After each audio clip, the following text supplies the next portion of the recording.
Hey y'all, it's been a minute. Wanted to come back and make another video. With me today, I have the very awesome Damaka G, my husband, who I talk about in like ad nauseum. Um, so I kind of got some questions for him, and I want to get a male perspective on things. A lot of things that we don't think about. A lot of times we don't take into consideration what a man's perspective is on a situation.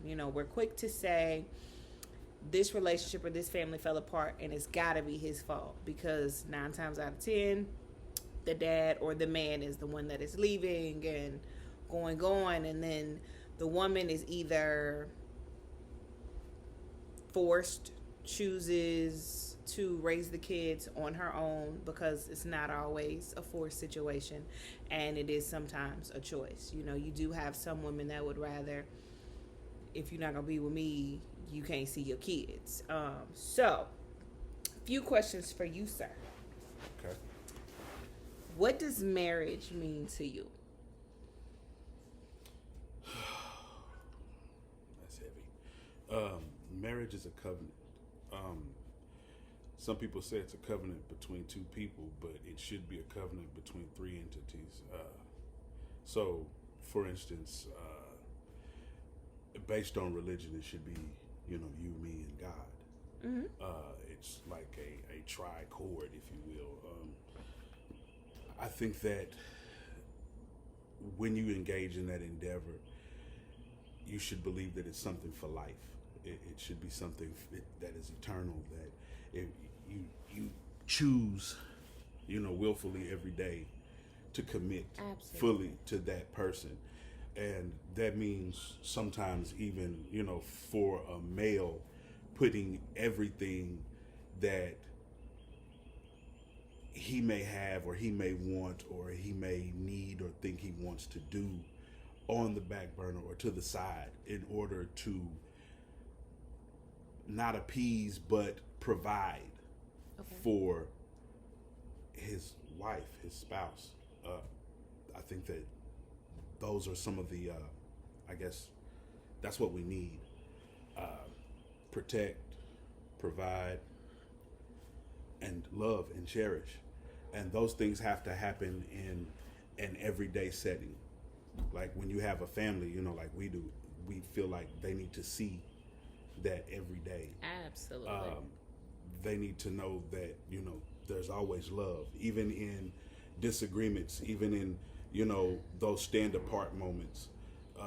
There's still love involved. Absolutely. And Absolutely. that is what, keeps a marriage eternal. Okay.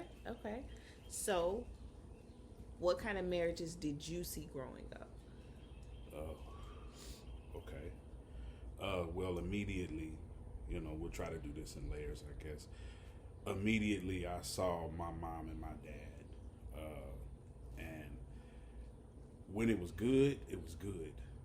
And, when it was bad, it was bad. Like, I I didn't realize till I got older, but mom used to kick dad's ass. Mom used to box pops up. I'm sorry. He I remember she came Don't in. do Patty Renee She like came that. in with a scar one time and said, look what your daddy did. I said, where he at? I'm like 9. Where he at? He running down the street. So I saw some crazy stuff. My dad liked to party a lot, and he couldn't stay out of the clubs, and I guess inadvertently he was, probably messing with women. I heard stories, but I didn't, there was nothing I witnessed other than when she locked him out and he, came to my window and knocked at the door to get me to let him in, and there was that situation. But other than that, I never really, I saw him kiss every day. And I think those were the things that tied me. I saw physical displays of affection from the two of them on a regular basis, and I think that was what made me, as I got older, want to be married. initially because I saw them physically display affection to each other. I didn't see all of the other stuff. My dad would get frustrated a lot, but my dad worked at night, my mom worked during the day, so there was a lot of separation there. So we was doing crazy stuff as kids, and mom and dad were trying to exist. And when dad had free time, he would go out, and mom would do things to try to get him to stay at home, hide the keys. Dad would flip over all the furniture in the house. So we saw them fight, you know what I'm saying? And, my dad was the disciplinarian, but he also took us to church. When they split up, mom didn't take us to church. Okay. Like dad did. Like I need to make sure that I say that because there's a dynamic coming in the next step. So anyway, they divorced when I was around, I think I was 11, maybe. I might have been 9, 10. It was so long ago now that, I don't get the years straight. But I saw my grandmother and my grandfather. Granny and Papa.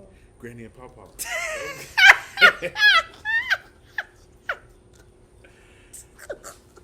People looked at me like, what you want me to do? So when I was young, right, I used to watch my grandmother and my grandfather. Their relationship was wonderful. They loved each other. The old folks used to say they loved each other steak and draws. We saw them publicly show that they loved each other. When Granny got mad, Granny wanted to argue, Granny wanted to cut somebody out. Granny had a slick mouth. She could say words to cut. And Papa would always respond with, why you got to talk to me like that, honey? No, honey. Okay, honey.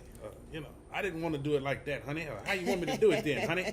It was always a term of endearment. It wasn't just, you getting on my nerves, him biting back. She did all the biting. You know what I'm saying? Papa he kept it cool. He was big as a grizzly bear, and he was always in the kitchen cooking. And I remember him rocking back and forth after Grandma passed, talking about how he lost his best hen. So I know he really loved her. Yeah. And it was cool to be able to see that in real time and not see so much negativity and fighting and all of that. Like I saw him fight one time. I got up in the middle of the night, messed around, and walked out into the garage. The garage door was halfway open, and there was the truck was running, and I didn't think much of it because Papa always got up weird hours of the night or early in the morning, and ran his truck to warm it up. But when I looked in the window of the truck, I see Grandma and Papa going at it, and they were going at it pretty hard. And, got up in the morning, fixed coffee, 4 o'clock in the morning. 2 hours later, got up, fixed coffee, sat up, drank coffee, watched the news like nothing else happened. Nobody else ever saw that. I don't think, unless somebody else got up and snuck and saw it in the middle of the night. We didn't see, very seldom was there fights that you saw. If Granny got mad, Granny, she allowed her outbursts to take over her, and Papa was the one that, said, all right then, honey. It was just better to go ahead and cut it. Okay. And so for me, the marriages that I saw growing up were my mom and my dad, which I realize and I know now, was toxic and dysfunctional, but it worked for them. I mean, I have to say it worked for them because they stayed in it, no matter who did what to who, when, where, why, and how. And my mom was always ready to her exact words were she was ready to knock somebody's head off behind my daddy. It did not matter how wrong he had done her. She still felt like it was her job to protect him because he was her husband. Right. And then, there was my granny and my papa. There was Aunt Shirley and Uncle Long. There was Aunt Tuna and Uncle BJ. And these were all marriages that were rooted around being in the church. Mm-hmm. And so they were vastly different from what I saw with my parents, because, you know, if, well, my dad didn't do no chores. Like, so I can't even use it as a comparison, but. Let's be that. All right. I'm saying I do chores. But Granny would say, like, we would come to the house, and Granny would say, if I walk in here and your papa ain't folded these clothes, I'm gonna scream. And, you know, we thinking, Granny, he gonna fold the clothes. Like, you know, Granny just be looking for a reason to pick at Papa. Mm-hmm. And Granny go in the house, and not even 2 minutes later, you hear, and you can't do nothing but laugh, but run at the same time, just in case something is wrong, but you laughing because she just told you what she was finna do. But, you know, he was her honey. He is her honey. Okay. She is his honey, you know. And I remember when she got sick with meningitis, and he picked her up, and he carried her to where she needed to be so that she could get the emergency services that she needed, and he was just so lost. That's real, though. And that's not saying that they don't have those funky moments. That's not saying that they don't have ugly times. That's not, I can't tell you about them. I've never seen them. And maybe it's because I'm so far removed geographically. Maybe it's because I'm so far removed and I'm a grandchild and not a child. So I'm sure that if there is some ugliness, my Aunt Shell would know. Because she's the one that's there, boots on the ground, day in and day out, and has been for a long time. But for me, I never had a clear-cut, concise look at what a positive, you know, or a positive marriage or relationship was, because for the longest time, I didn't know that my parents wasn't positive. Right. I just knew that Granny's was different from Mama's, and honestly, I equated it to Granny was saved and Mama wasn't. So that's why their marriages were different. Yeah. Granny's was rooted in belief and faith in God and living the way God said, and Mama's was rooted in the flesh and the world and doing worldly things. Yeah, that bad stuff. Yeah, so of course, like you're in church, and you know you're learning that those that follow God get their riches in XYZ way, and you know you get certain things, and then you know you hear when you're trying to stay in a child's place but be nosy at the same time. You hear them say, well, that's because she ain't saved. That's because she was backsliding. That's because she was this or that was that. That's where it comes so, my mama was doing stuff that was considered backsliding and an ought against God. Okay. So, maybe that was why her marriage or her relationship was what it was. You know, it took, a minute to realize they were just flawed people who were living a flawed life. And that's just kind of where they were. So, my next question for you is, what were your relationships like in the past? Volatile, explosive, kapow. No? Oh, okay. No, seriously, it was a lot of control, and it was a battle for leverage, the entire thing, the conversations were, belittling, if I was in a relationship, I was in more than one relationship with a female that was older than me, and, I would hear things like, I don't know why I bother, I don't know why I waste my time, you know what I'm saying? Like I was too immature to know or to understand, and if they couldn't, like when I say volatile, like I said, I stab tires, I sugar in the gas tank. Ain't nobody got yeah, time man, like for sugar that. and Twix bars in the gas tank, and I got a knife waved in my face. Yeah, I got a knife waved in my face once. I ain't got popped or nothing. It wasn't that bad. I don't think I've had a gun flashed at me. What the? I mean, I definitely had, threats to go get it, but, but I had a knife, a knife Kapow. waved, like, real saucy, like in my face. Not sauce. And you know, if I couldn't to describe it in another way, it was if I can't control you and every aspect of this relationship, then I will destroy you and put you in a position where you need this relationship to be sustained. Now, was that every relationship, or was that specifically the spawn of Satan relationship? I think I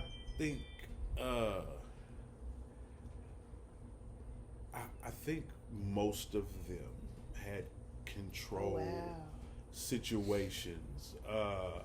If it wasn't that, it was, you know, either defiance or rebellion to what is, you know, necessary for the house. Now, it's one thing to, you know, rebel against something that is undersimplified or maybe even oversimplified, you know, something that doesn't make sense at the time, you know, in order to show that, you know, and it's something that's harmless and not going to, I guess, have repercussions on the relationship. Mm-hmm. You know, I don't think anything is above communication, but when I say that, I mean it was just like willful, I don't care if the house is sustained or not. Yeah. You know, that was kind of the thing that happens, you know, and it was, you know, I got to have one relationship so that my kids would have somewhere to stay. Mm-hmm. Because the other party didn't care. Yeah. Whether, you know, there was something after whatever she decided to go and do. She didn't care. Wow. Know? Like, yeah. Okay. So, accountability moment. Accountability. What has been your toxic relationship trait? Now or in the past, or is this something that I consider toxic? How do I know it's toxic? We know when we do toxic-ish. All right. Okay. So let's shoot for two. Okay. I can't really, you know, I don't think it's one. I demand absolution. Like, you can't just tell me I'm going to fix it. I need a plan. Yeah. Tell me what you were going to do. And I demand toxic. That. I demand it. If you can't give me that, the then, demand. Yeah, I think maybe that's it. Okay. Maybe it's that, because I won't let it go until I get that. Okay. And that could, I say that's toxic because some people just can't stand that. They may run from that. The demand, not the actual ask or the work. Right. Some people would, you know, it's like, okay, maybe this is something that I could just bypass or talk my way out of, and, you know, I don't allow that, you know, when I need, you know, that I demand absolution in a situation, you know, a problem that needs, you know, rectified. Yeah. But also,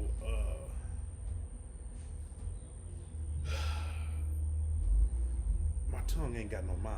It don't. I mean, okay. All right. Continue. I'm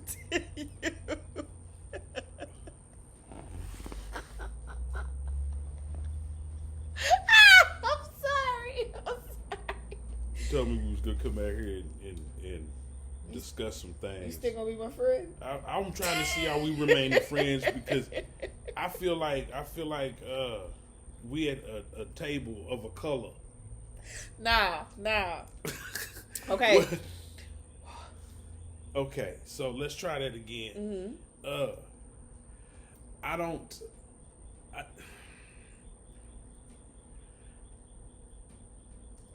guard my tongue when I speak. Mm-hmm. And when I say that, I guess I don't mean that I need to guard my tongue. I don't guard people when I speak. And I've been working on that, and that to me, that can be a toxic relationship trait, especially if you think somebody has flaws. Mm-hmm. You know, I used to make it my job to tell a bitch what she could do better. I'm sorry, I didn't mean it like that, but I did mean it like that because that was what was wrong with my mouth back then. Mm-hmm. So back to you being able to tell a bitch. So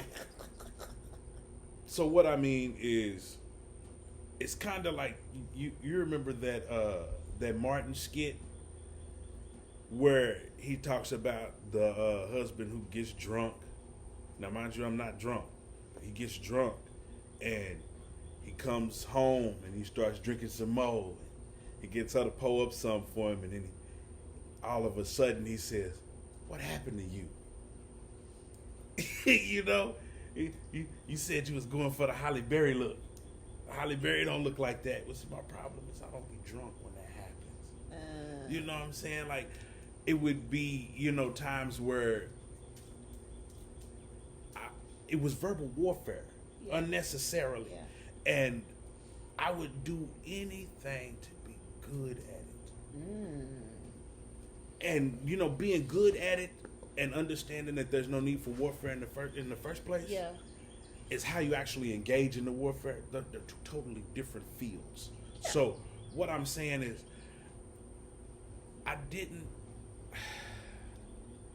tried to keep an endless supply of ammunition.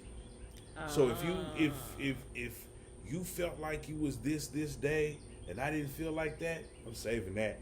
I'm putting that in the catalog. So when you decide to tell me you felt like I was X, Y, and Z, remember that day you wanted to look like Halle Berry? Yeah, I didn't get a chance to tell you Halle Berry don't look like that.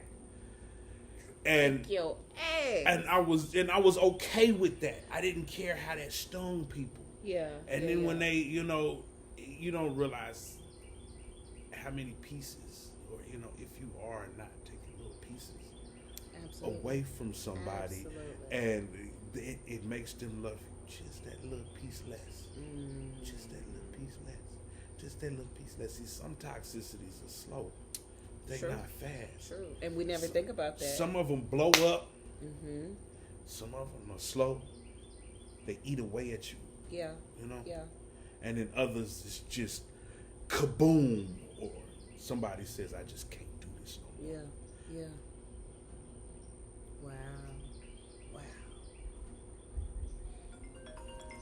That's a little heavy. So that other underlying toxic trait that has to take first place instead of that consolation prize that was supposed to be first place is, I don't think I'm ever satisfied.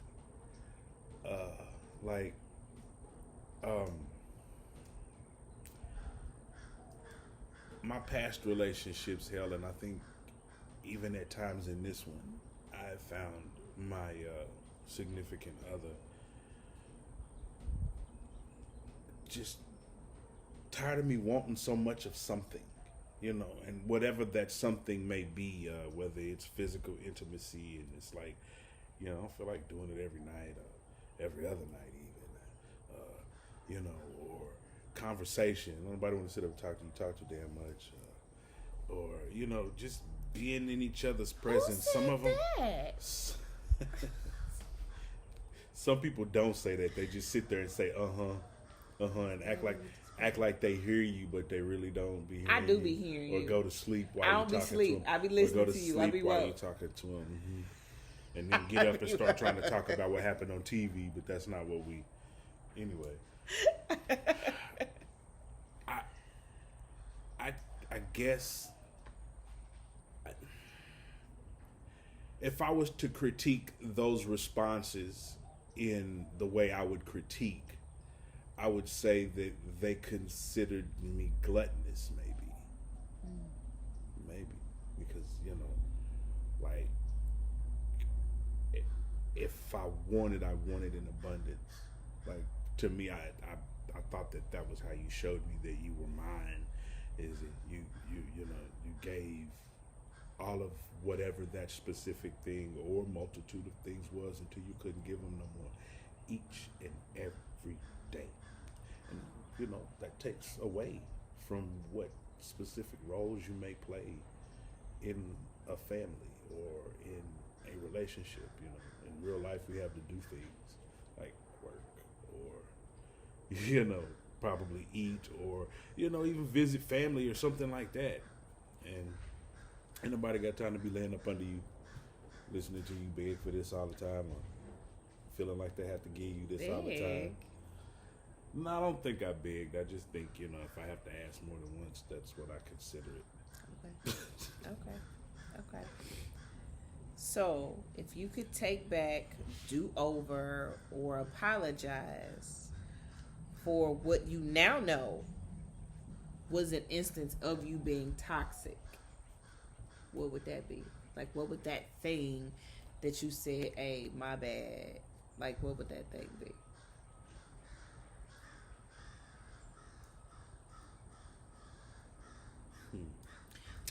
Oh, okay. I think it would be. Is it one thing that you need me to pick, or is it which one of those traits that? Yeah, like It's the use of my tongue, because I know. See, there's an old adage about things that you can't get back. I know one was, an arrow once the bow's been released, or basically the bullet from a gun. And I think the other one was words once they hit the air. Things get forgiven, but they don't have to be forgotten. True. So, once you let words hit the atmosphere, whatever damage they were, the potential damage that they're going to do, you have to sit there and watch it until it gets to that top potential of damage, because it's there. And it could be slow, it could be fast. It could immediately devastate a person, and it may take some moments of recollection before they say, I think that actually hurt a little more than my grandmother was the master of that. She'd say something to you, and you'd be all the way home before you said, I think she called me out my name. She was cold with that. Okay. So, what's different about this relationship? I don't want to. Like, in the past, I didn't care. It was, I didn't care if I had a filter. I didn't care if I hurt somebody's feelings. I cared. Definitely cared about getting what I wanted. Especially in abundance. I still think that there are things that I want from you in abundance, and I don't know how to. I don't know how to stop it. It's just you're who you are, and I love you, and there are things that I want from you all the time, like all the time, like all of. But anyway, But guess what? There are things that you can have from me all the time, like all the time. that makes me happy.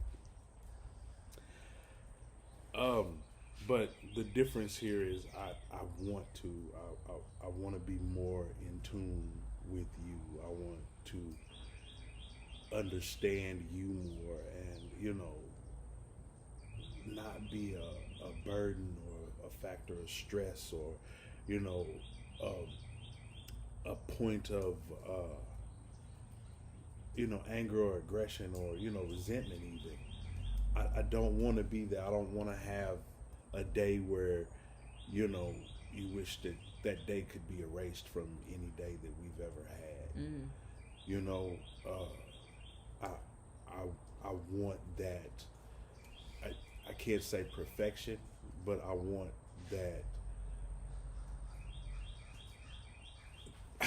that understanding that every need will be met. I want you to know beyond a shadow of a doubt that if you think it, you're not being greedy. If you want it, you're not being a burden if you ask. Oh, wow. And you be bold enough to say, hey, I want this, that, and the third, and walk off with an expectation, knowing that that's going to happen.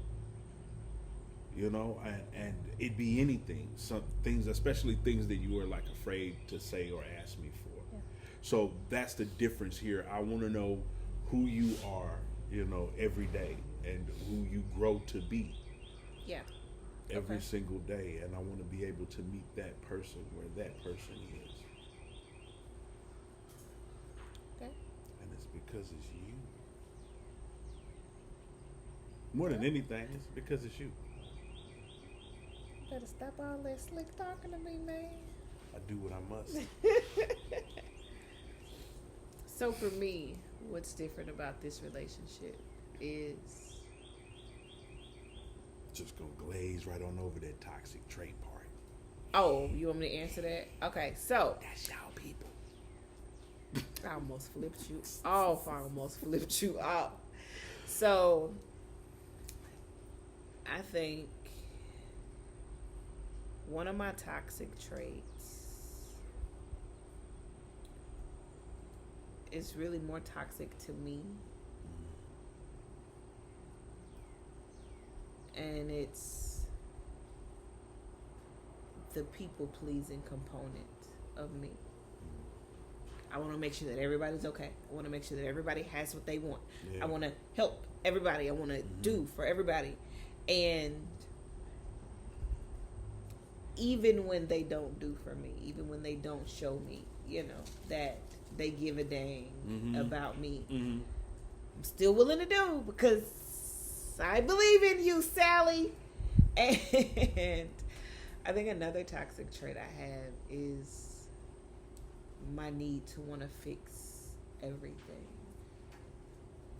And in the season of 40, I'm having to accept that some things I just have to let be broken until the owner of said thing is either ready to fix or willing to fix. But I think my biggest toxic trait is there was so much that I saw my mother do and go through that I told myself I just wasn't going to do certain things because I felt like she wasn't appreciated for what she did when she did. So if I felt like if you and I were having an argument and we got to the conclusion of the argument, we figured, whatever we were going to do next, next steps. Like we got through the argument, so now I'm planning next steps. How do we prevent us from being here again? Right. I find myself in moments after we're done, and this may not even be something that you know. So this is me being completely and utterly transparent. I find myself sometimes in moments of doing something for you after the argument, but arguing with myself on whether or not you deserve it, whether or not I should. And I realize I'm taking a situational thing and I'm going back and forth with myself in my mind on whether or not this situational thing trumps my duty and my obligation. Well, that sounds like the conditional love thing. Exactly. I find myself in moments, whether I not even knowing if I act on them, but it's a conversation that I'm having internally. And it's like, so like if I go to the store, I'm unable, physically, literally, completely unable to walk in and out of a store and not buy something for you and the kids, not shop for something for you and the kids. Right. I can go in the women's store. Yeah. And I'm thinking about you and the kids. That's why you bust a U-turn and come out so fast. Yeah. But, and I'll see something for you. And I'm going to pick it up. And I'm going to be like, DeMarco would love these ink pens. Like, he loves a .7 gel pen. And I'm going to put them in the basket. And the whole way to the register, I'm arguing with myself. But that bleepity bleepity bloop bloop said this to me. That bleepity bleepity bloop bloop don't appreciate me. Do he think about me the way I think about him? Well, when he went to the store 2 weeks ago, he didn't even ask me if I wanted a piece of bubble gum back. And like I have this internal thing with myself. And then I realize everything that I didn't like about that last relationship. Everything that I didn't like about the way my parents' relationship or how they interacted with each other. I'm literally having a whole ass argument with myself about what they would have done, how they would have done it, versus how I want to do it in what I feel is my healthy relationship. Mm-hmm. And that's toxic as hell of me, because why is this even a comparison? Why is this a question? Why is this a competition? Like, why is this what we're even talking about? Yeah. But there are times that you have to say to me, you ain't gotta, like, sometimes just let me do it. Like, if you say, has anybody seen my wallet? I'm up and I'm out the bed. I don't care if I'm hurting, if I'm fresh off work, if I'm tired, if I'm on my way out the door to work, if I'm on the way to church, Girl Scouts, whatever. Right. I'm stopping so that I can find it, so that I can get it for you. I think the scenario that you're referring to is a little bit different than that, though. I don't get up and holler, where's my wallet? I start looking around, and then you jump right into that mode. And I wanted to touch base on that real quick because I wanted to ask you a question. But you jump into that mode, like, what's wrong with you? Because you can't find it. And I'm saying, what you looking for? I'm saying, oh, okay, well, my wallet. And then either you catalog where it is, and you get up and start looking to it, and it's like, no, you was doing something. That's okay. You know, I half of looking for the stuff is the adventure. And so I started, and I know you know I'm doing this, but I started, you know, saying either stupid stuff or, you know, saying nothing for no reason. Because I be wanting to look for my stuff, man. If you know exactly where my stuff is, I'd be like, man, why you moving and messing with my stuff? And so it's like, let's not even get into that. What's your question? I have a question.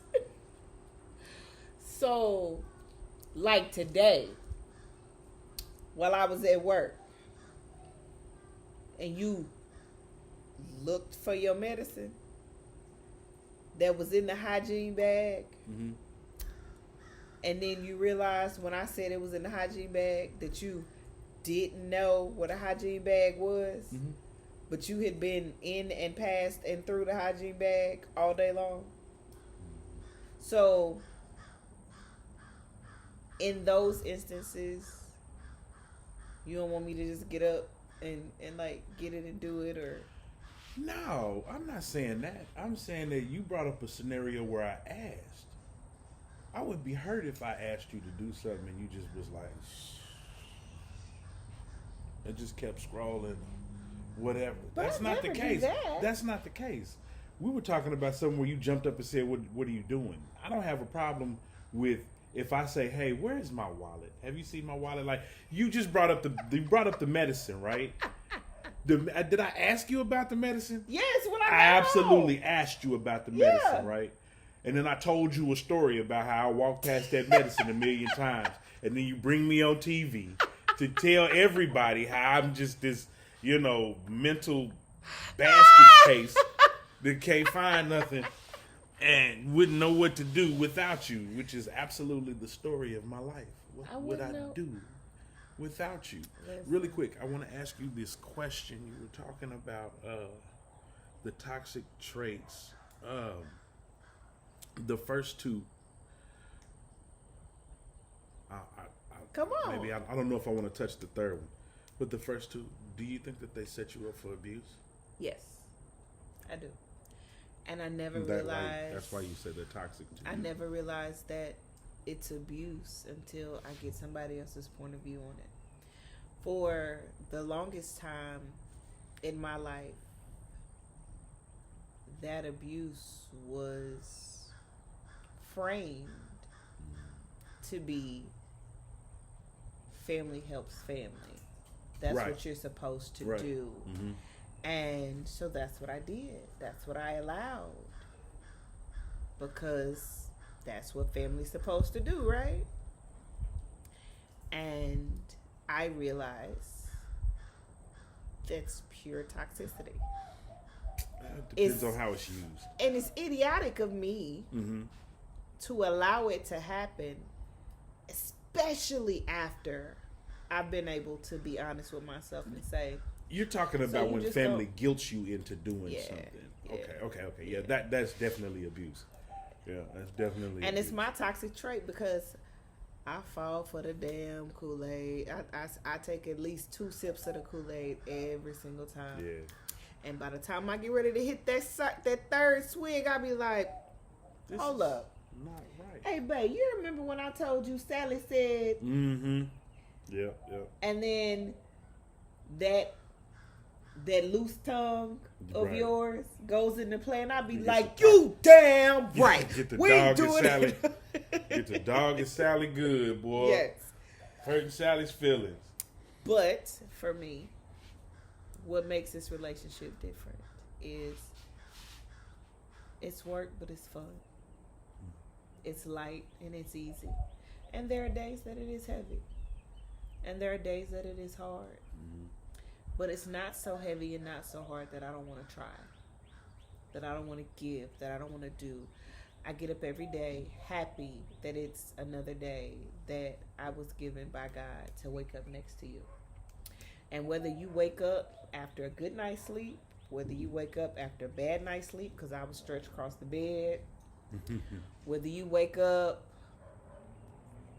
from a night of not having no cover because I was bundled up waiting for you to come to bed, whether you get what you want in excess that night, whether I get what I want that morning, I wake up every morning and I'm excited because I got to wake up to you.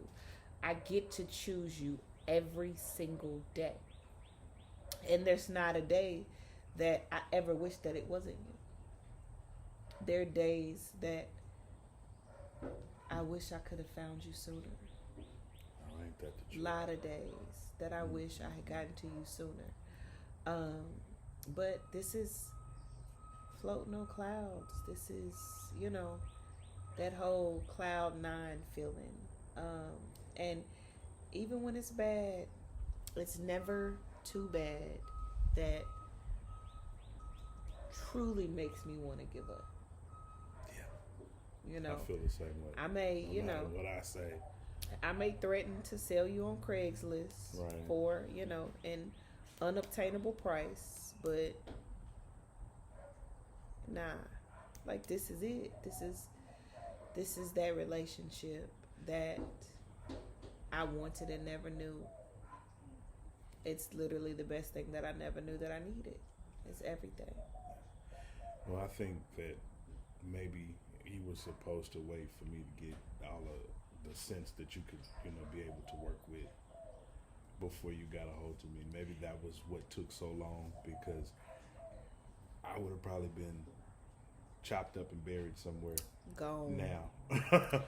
You'd have been right there where Jimmy Hoffa is. Younger in my nonsense days, but yeah. I'm glad that I was able to find you in this existence. I'm glad that you are who you are for me. Absolutely. And that you choose to love me. I wake up every day, I choose to love you, and I choose to be happy in that. And I suck at making y'all see how happy I am. Oh. I thought my happy was seen in my dedication and my hard work. And the things that you guys asked for were not that. And I was like, dang, I thought y'all knew I was happy. And it was like, no, we don't see you happy. You get up, you grunt, you walk around, you got a scowl on your face all day. And I'm like, life is heavy. And like, yeah, but I'm here. And when I think about it like that, when I never stop and I say, but she's here. And this past week, let's say on Thursday, I started saying, she's here. And happy about being here. And that changes the dynamic of how heavy the world can be. Yeah. When I wake up and I want to smile now. Yeah. Because you're here. And chain you to the furnace. No. You're here. And I'm thankful for every day that you are. You got me back. So, as a father, what advice rooted in your past would you give to your sons? And what advice rooted from your past would you give to your daughters? To my boys,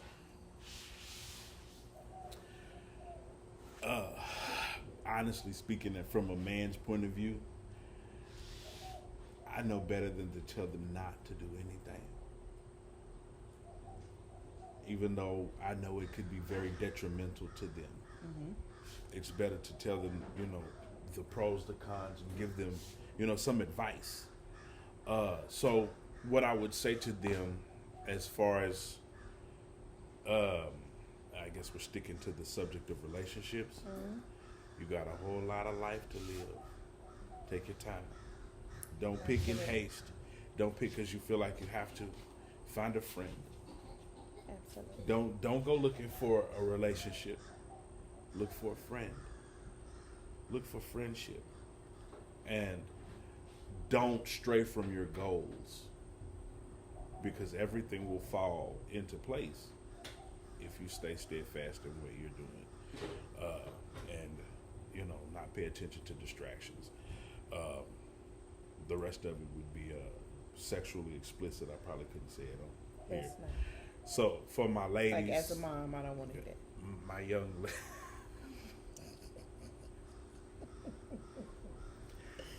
for my young ladies, I would tell all of them that I tried my best to give them an example of what I expected them to expect out of a man. So I encourage you to search for something better than that. Okay.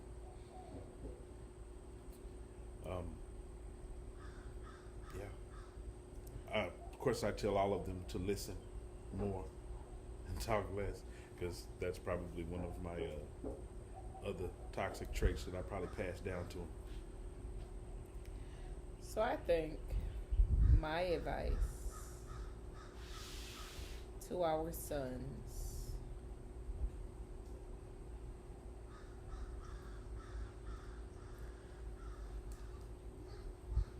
would be, whenever you find that person that is your person, value them. Value their heart, their mind, their goals. Encourage them. But don't lose you in trying to make sure they reach where they're trying to go. Because we tell men, especially black men, that they're supposed to provide, Mm-hmm. and they're supposed to pay and take care of. Mm-hmm. But son, I need you to also take care of you. And make sure that you are okay. Yeah. To my daughters, you don't have to be what everybody else is being. Mm. You don't have to do what everybody else is doing. You don't have to do what's considered that popular thing. Be okay in being you. If you like to color in coloring books, I don't care how old you are, color in the coloring book. Don't care what social media says you should be doing at your age. Because we all know at this point, a lot of the stuff we see on social media is solely for likes, attention, the want or need to try to go viral. Large city. Yeah, so if you're a homebody, be a homebody. If you're a club person, be a club person. So, we are a blended family. Yep.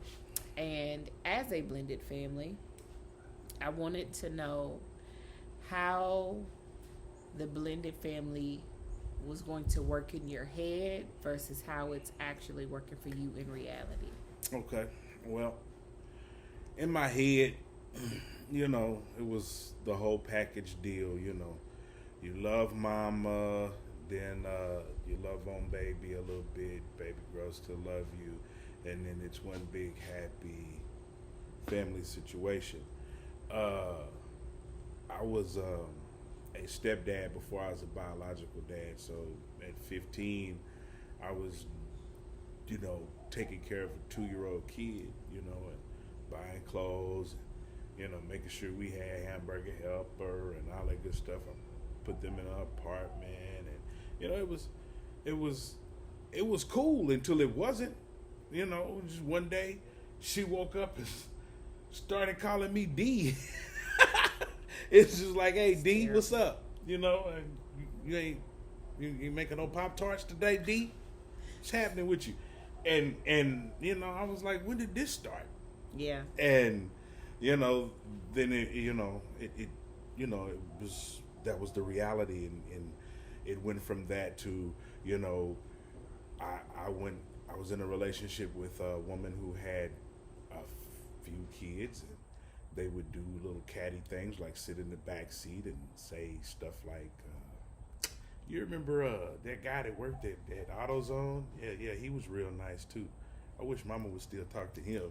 And I'm serious, dead ass. So, I had my fair share of, disenchantment. Like I said before, it wasn't the kids' fault. The kids were dealing with the trauma of losing their mother, because their mother felt like she was cleaving to her husband or potential husband, and doing what was needed in order to gain a husband. So it looked as if though the kids from their perspective were being neglected. So they didn't want me there taking their mom's space from them, or taking their mom's attention from their space. They didn't want, me to be the man of the house, because a lot of the times you have those mothers who tell their kids, King so-and-so, that you're going to be the man of the house because your daddy done left, and ain't no other man. You the only man in this house, and that has a way of eating away at a kid, especially when that woman turns around and then finds somebody that they think is significant enough to lead them, and then they find that they're trying to build a blended family, and these kids see something different. They don't see the same thing that husband and wife, or boyfriend and girlfriend, potential husband and wife, fiance, are seeing in each other. And now you've diminished or poked at young little man of the house's ego. Yes. And now there's a strike at manhood, and real men know what happens when you start attacking manhood. I'm looking at y'all when I say that. So you have those kind of standoffish issues, but that in relation to where I'm at now, I think that I can't say we did it the right way, because there's no blueprint, or there's no book for this either. But I think that in all of us getting to learn each other, that's exactly what helped us getting to learn each other. We had to find out, we really didn't go into a courting stage, so there was no fake activity because we were all in the house. Yeah. But we all got to know who each other was. We knew each other's quirks and qualms. Absolutely. And we learned what, how to hold a conversation with the ones that, didn't like to be told this, or, didn't want to hear advice from dear old stepdad, or, those type of things. But I think that wholeheartedly they embraced me, and I definitely love each and every one of my children like they were my own. Well, they are. I mean, I've been here since little daddy needed to tie his shoes. Yeah. So it's been forever and a day, and I'm willing to go forever and a day more, because Absolutely. those are my babies. Absolutely. And I feel the exact same way. I've thanked the mother of your children for allowing me to be in their lives and, for raising some pretty amazing human beings. Um, and I tell people all the time, when they ask how many kids we have, tell them, we have 9. And then they say, oh, you pushed 9 of them kids out? It's when we start telling the ages that they start catching up. And so, like I tell them, I may have only pushed 6 of them out, but they all belong to me. They're all my children. Right. And I'll go to war behind them as though I carried them in my body.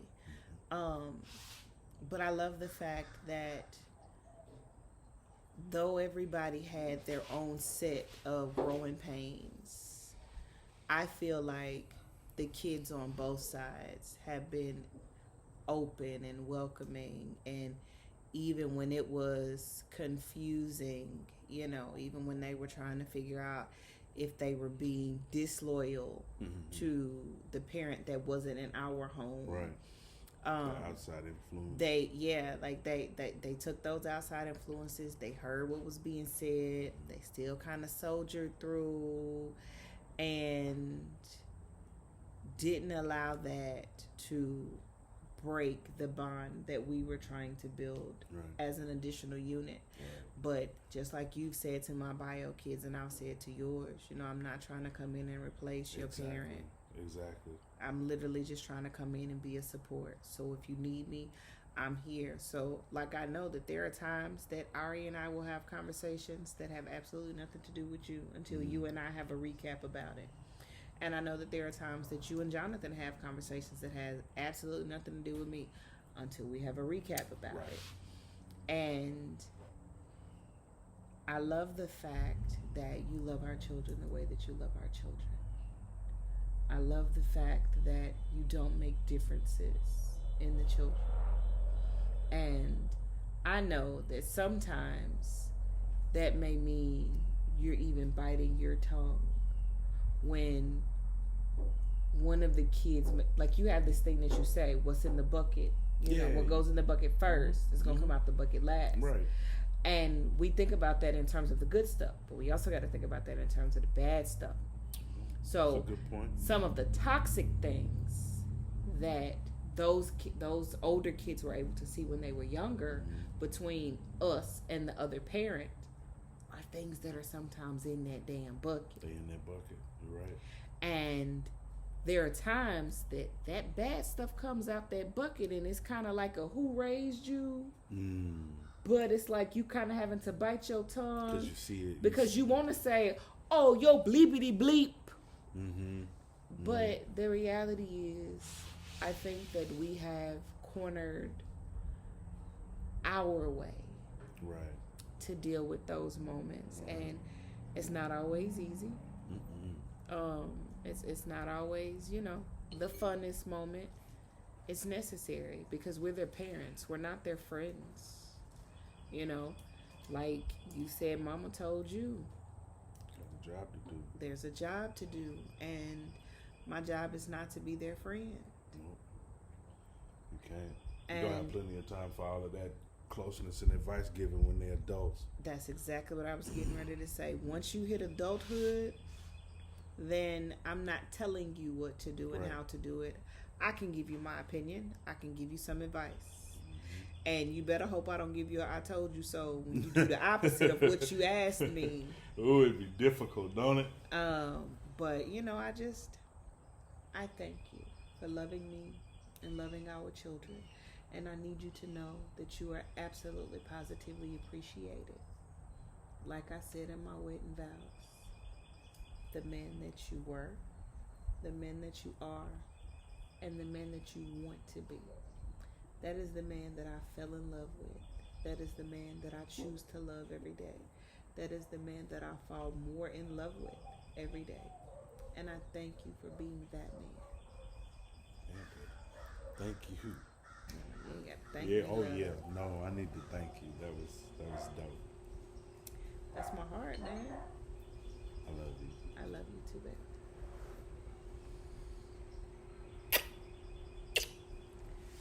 All right, y'all. We out.